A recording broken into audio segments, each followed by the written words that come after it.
Hello friends, இன்றைக்கி நம்ம சுவையான மாங்காய் தேங்காய் புதினா துவையல் எப்படி செய்யலான்னு பார்க்கலாம் வாங்க. ஸ்டவ் ஆன் பண்ணி பேன் வச்சு அதில் கொஞ்சம் எண்ணெய் விட்டு வத்தல், இஞ்சி, பூண்டு சேர்த்து நல்லா வதக்கிக்கோங்க. நல்லா வதங்கினதுக்கப்புறம் ஒரு கப்பு புதினா சேர்த்து அதையும் நல்லா வதக்கிக்கோங்க. அது வதங்கினதுக்கப்புறம் இந்த துருவி வச்சுக்கிற தேங்காய் சேர்த்து அதையும் நல்லா வதக்கிக்கோங்க.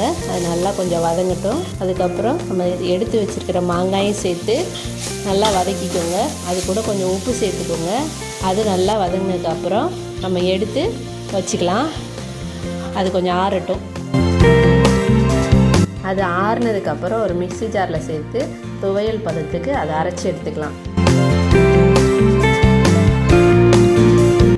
மறுபடியும் ஸ்டவ் ஆன் பண்ணி பேன் வச்சு கொஞ்சம் எண்ணெய் விட்டு கடுகு, உளுந்தம் பருப்பு, கருவேப்பிலை போட்டு நல்லா வதக்கிக்கோங்க. அது கூட கொஞ்சம் அரை ஸ்பூன் மிளகாய்த்தூள் சேர்த்து நல்லா வதக்கிக்கோங்க.